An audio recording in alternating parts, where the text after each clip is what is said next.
Sledi večnosti.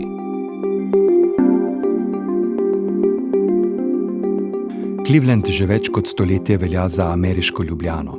Njegovo duhovno in kulturno središče pa predstavlja župnija Svetega Vida. Ustanovljena pred več kot 130 leti, ostaja dom slovenske identitete, kjer se danes prepletata bogata zgodovina priseljencev in sodobni ameriški način življenja. Čeprav se je soseska skozi desetletja spreminjala in so se Slovenci preselili v predmestja, se slovenski duh v cerkvi še vedno čuti. V tradiciji, v pesmi, slovenski nedeljski maši in neuničljivi povezanosti skupnosti, ki se k Svetemu Vidu še vedno vrača po občutek domačnosti. V središču slovenske skupnosti je župnik John Retar, človek, čigar pot v duhovništvo ni bila ravna. Preden je vstopil v bogoslovje, je dobro desetletje delal kot nabavnik surovin. Njegova odločitev za duhovniški poklic ni prišla ob fanfarah ali klicu z neba, temveč je zorela počasi, ob faranih v njegovi domači župniji in skozi delo s starejšimi ljudmi. Župnik Retar vse od svojega imenovanja leta 2021 vodi župnijo z modrostjo nekoga, ki pozna tako svet biznisa kot globino človeške stiske. Čeprav priznava, da se slovenski jezik med mlajšimi generacijami izgublja, poudarja, da slovenščina pri maši še vedno ohranja status svetosti, ki ljudem daje občutek avtentičnosti, domačnosti in vezi s predniki in domovino Slovenijo. Obisk clevelandske župnije Svetega Vida tako ni le ogled cerkve zgrajene leta 1932, temveč srečanje s skupnostjo, ki jo župnik Retar opisuje kot delovno, pametno in izjemno velikodušno. Gospod župnik, kakšna je bila vaša pot v duhovništvo? It began when I was 14. The idea of the priesthood had a certain future vision for me. Mislim, da sem bil star 14 let, ko sem prvič pomislil na duhovniški poklic. Misel na duhovništvo je bila takrat nekako moja vizija za prihodnost, nekaj, kar bi lahko bil v prihodnosti. Nisem pa ničesar storil glede tega. Šel sem na univerzo, študiral poslovne vede, diplomiral in 10 let delal v industriji kot nabavnik surovin za našo tovarno. Vendar sem po 12 letih še vedno razmišljal o duhovništvu. Bil sem tudi zelo dejaven v svoji župniji. Poklical sem duhovnika, veliko spraševal in vse se je sestavilo. Takrat sem imel v soseščini hišo, ki sem jo moral prodati in urediti različne stvari, in vse se je lepo izteklo. Vstopil sem v bogoslovno semenišče. Bila je torej daljša pot, a v tistih časih nič nenavadna za veliko moških v semenišču. Imel sem 10 do 12 let izkušenj z delom v tovarni in poslovnem svetu kot nabavnik. Sodil sem v slovensko narodno župnijo. Bogoslovno semenišče je v Collingwoodu. Vedno sem ohranjal povezavo s svojimi prijatelji in z ljudmi iz župnije Svete Marije. Maintain that connection to my friends and to the people of the parish, to the St. Mary's parish. Kateri življenjski trenutki in ljudje so najbolj zaznamovali vašo duhovno pot in duhovništvo? I think moments were more working with. Mislim, da so bili to predvsem trenutki, ko sem delal z ljudmi, zlasti s starejšimi. To, da sem bil z njimi, mi je veliko pomenilo. Vzgojen sem bil v katoliški veri in vera me je vedno zanimala. Veliko sem spraševal in dobival odgovore na svoje vprašanja. Nič globokega, ni bilo fanfara ali klica z neba. Bolj sem rasel v veri, bolj sem postajal povezan. Mislim, da so bili župnija in ljudje ter zgled toliko dobrih in svetih ljudi glavna gonilna sila. Nihče mi ni ničesar vsiljeval. Opazoval sem njihovo življenje in njihov odnos do njega. Res to je bil glavni impuls. Ob njih sem rasel, zlasti v veri in v pobožnosti. In v tem začel čutiti duhovništvo kot pot, možnost, da bi bil del tega duha.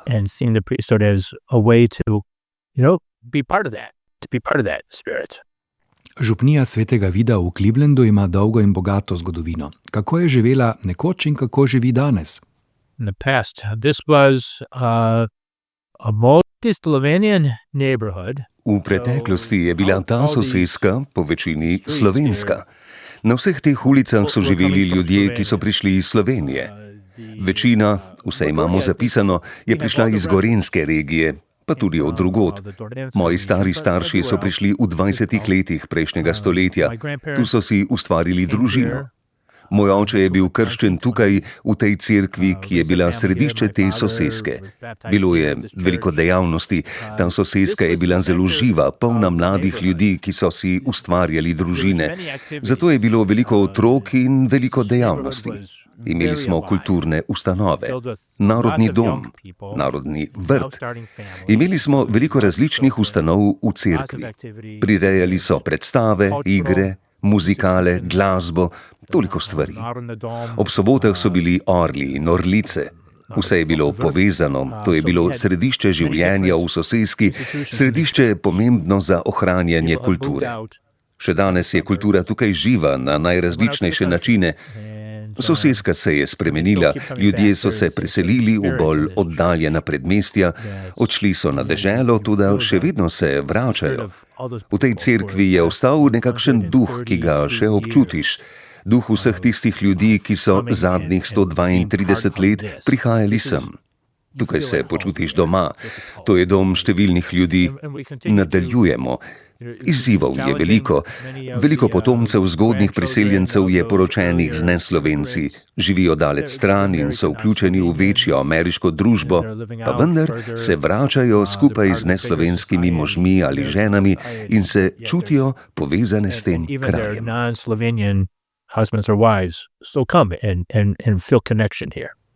Kateri trenutki v pastoralnem delu so vam najbolj pri srcu?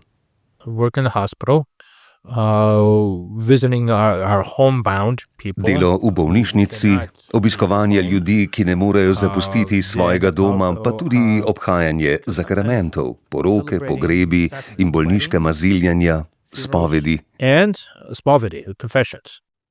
Kakšni so danes Slovenci in potomci Slovencev, ki živijo v Clevelandu in okolici? Po čem se razlikujejo od prejšnjih generacij? Still very connected to their Slovenian roots. Tudi danes smo še zelo povezani s slovenskimi koreninami. Vsaka narodnost ima svoj značaj in tudi Slovenci ga imamo. Znani smo kot pridni, pametni, zelo pametni in zelo varčni. Dobri smo pri upravljanju, zaslužku in varčevanju z denarjem. To je lepo in vedno koristno. Znani smo tudi po velikodušnosti. Slovenski ljudje so zelo, zelo velikodušni, ne samo do cerkve, ampak tudi do naših kulturnih ustanov. Te cenijo. Morda ne znamo dobro govoriti jezika, to je velika škoda, vendar smo zelo naklonjeni kulturnim ustanovam, pa tudi hrani, to je zelo pomembno, in glasbi, vsem tem stvarim. Slovenijo vidimo kot svojo domovino, še vedno se počutimo kot del nje. Kako pa se v župniji prepletata slovenska identiteta in ameriški način življenja? In some ways we maintain the Slovenian traditions and we still celebrate mass po slovensko vsak vikend. Na neki način ohranjamo slovensko tradicijo. Še vedno obhajamo mašo v slovenščini. Povezani pa smo tudi z Združenimi državami Amerike. So razlike v slogu, tudi v tem, kako izvajamo mašo. Isto je, pa vendar je drugačen pristop, ameriški. Ljudje ne poznajo vseh podrobnosti in ne vedo natančno, kako deluje cerkev v Sloveniji. Pri nas se na določenih ravneh od ljudi pričakuje, da so bolj vključeni v župnijo. In ljudje se tudi vključujejo, če tudi samo pomagajo pri našem letnem župnijskem pikniku, ki je zelo velik dogodek, ali pa pri čem drugem. Ljudje si želijo biti povabljeni k sodelovanju. Včasih pa gre tudi za način, kako izvajamo pobožnosti. Vem, da je v Sloveniji malo drugače. Ko sem bil v cerkvi v Sloveniji, sem opazil razlike v odzivanju. Nič večjega, ampak rečeš si, mi tega ne delamo tako. V Združenih državah Amerike bi to naredili drugače.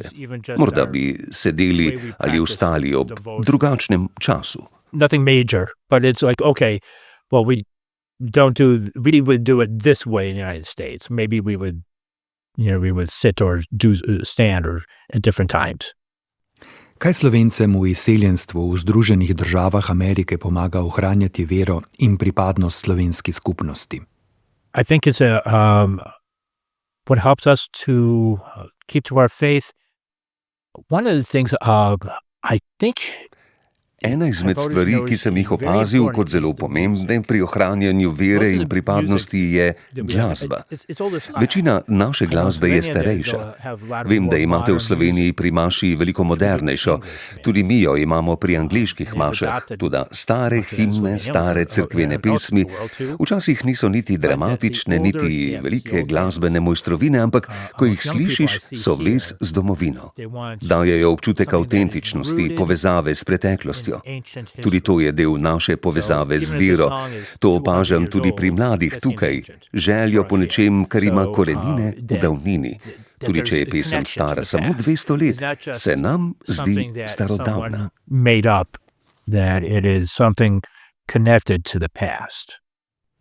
Kako pomembna je materinščina, slovenščina v duhovnem življenju? It is important. Many of the people we have Mass in Slovenian every week. Used to do every day, but veliko naših ljudi pride na mašo v slovenščini vsak teden. Nekoč sem maševal v slovenščini vsak dan, zdaj manj, toda še vedno vsak teden. In čeprav ljudje morda ne razumejo vseh besed ali molitev, Oče naša in odzivov, ostaja občutek svetosti jezika in ljudje se ga zavedajo. Zelo radi slišijo slovenski jezik. Vedo, kaj molijo, ker te molitve poznajo v angleščini. Zaradi občutka svetosti pa je za ljudi še vedno zelo pomembno, da slišijo mašo v slovenščini. Še vedno prihaja veliko ljudi iz Slovenije in to jim daje občutek povezanosti z njihovim domom, z njihovo mladostjo. Za mlajše pa je uporaba slovenščine v molitvah sveta. Ko sem bil mlad, se nisem naučil veliko molitev v slovenščini, razen tistih v cerkvi. Samo nekaj teh molitev, ki so mi bile takrat res všeč, sem znal. Toda vseeno se mi je zdelo nekaj posebnega moliti v slovenščini. Nisem se pa veliko naučil, razumel sem nekaj besed. Danes žal nisem vešč slovenščine. Vendar so dogodki, pri katerih se najprej spomnim, kako gre molitev v slovenščini. Ker sem tolikokrat hodil k slovenski maši, se moram pri angleški opomniti, da je treba uporabiti angleščino. Vsako nedeljo mašujete v slovenskem jeziku. Ste zadovoljni z obiskom Slovencev? I am. Yes. I wish we always want more people to come. Sem. Vedno pa si želimo še več ljudi. Rad bi videl, da še naprej prihajajo in sodelujejo v župniji. Mi smo narodna župnija, župnija za vse Slovence v Združenih državah. Nimamo določenega ozemlja. Ljudje dojemajo župnijo kot svoj dom. Tudi če pridejo samo nekajkrat na leto, preostali čas pa morda hodijo k maši v svojem mestu ali soseski. Ampak lepo bi bilo, če bi jih bilo več, če bi bolj sodelovali. Ja, pogrešamo jih, vemo, kdo so, poznam jih. Poznam veliko njihovih družin in jih pogrešam. Postali so del moje družine.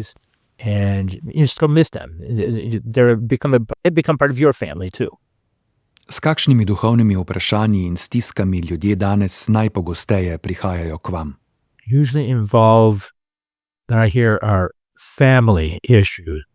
Ponavadi slišim družinske težave. Starši prihajajo k meni, ker njihovi otroci ne hodijo v cerkev ali pa imajo težave v družini. Prepire. Nekdo se ne razume s sestro. Včasih stari starši povedo, da so se potomci sprli. Največkrat gre za težave doma ali v družini.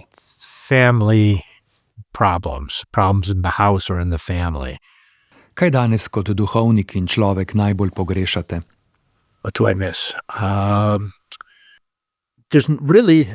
I do not miss the working life in Kaj pogrešam? Gotovo ne pogrešam dela v industriji in prejšnjega življenja.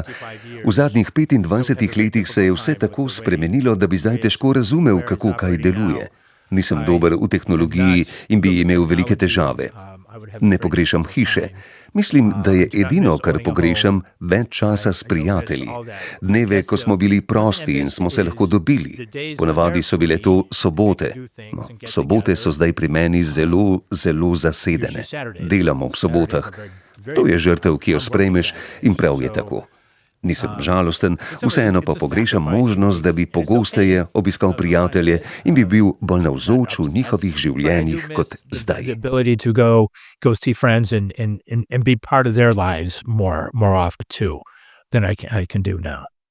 Kako gledate na razmere v današnjem svetu in v Združenih državah Amerike?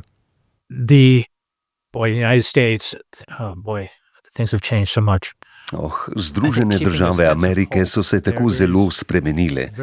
Mislim, da je nujno ohranjati upanje. Tam zunaj tako rekoč vlada obup. Mislim, da je tako po vsem Zahodu. Mislim na nestabilnost sveta. Ne veš, kaj se dogaja. Ljudje ne vedo, ali bodo čez nekaj let še imeli službo. Dobiš službo, pa že čez nekaj let podjetje zaprejo. Vsi hrepenijo po času, ko je bilo v življenju več gotovosti, tako glede službe kot glede vere. Več gotovosti.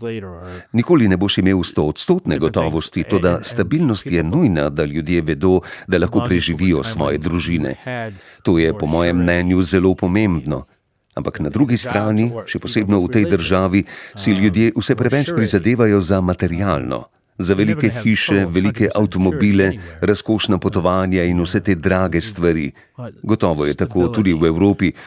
Tukaj v Združenih državah je določen življenjski slog in vsi si prizadevajo, da bi ga imeli tudi oni.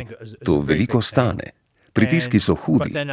Ljudje želijo imeti občutek, da si to lahko privoščijo, pa si žal ne morejo. Zato imajo veliko dolgov, imajo vse te stvari, ki veliko stanejo, nimajo pa denarja. Zato so zaskrbljeni zaradi finančnih težav. Potem pa je v tej državi še politični kaos, prepiri, sovraštvo, jeza. To je zlo. Toliko je zlobe, jeze. Ljudje se prepirajo. Toliko dvoličnosti. Kako se ljudje bojujejo za moč in nadzor? Vsi morajo slediti meni, vsi morajo početi to. Tako je na obeh straneh, na desnici in na levici. Ljudje poskušajo drugim vsiljevati svoje ideje in če jim nasprotuješ ali nisi z njimi, si njihov sovražnik. To sem videl v družinah, v katerih se ljudje ne strinjajo in se med seboj ne vidijo kot ljudje z različnimi mnenji, različnimi idejami, ampak kot sovražniki, so jezni in pripravljeni napasti. Jeza je včasih že skoraj nasilna.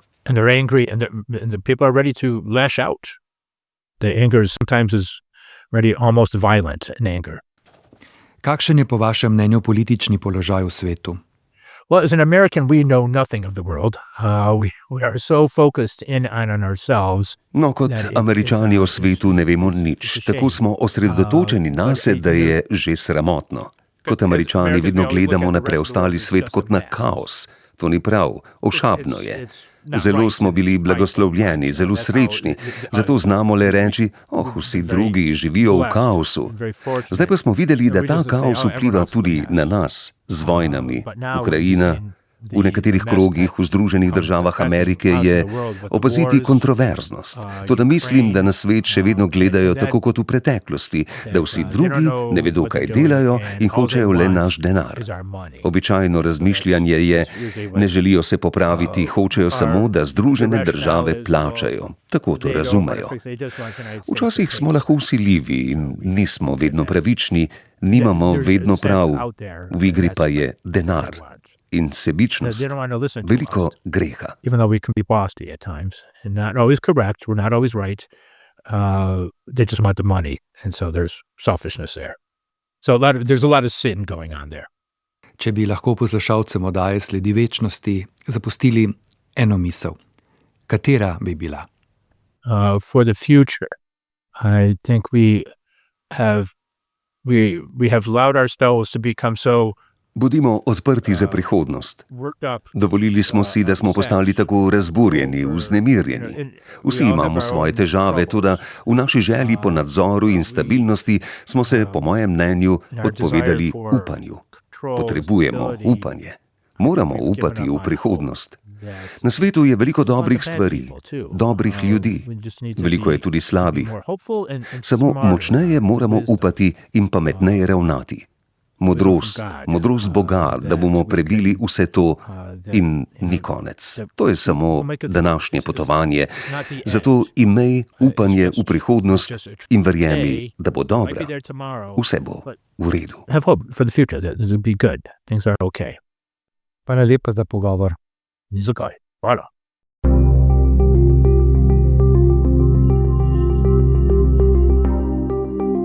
Sledi večnosti.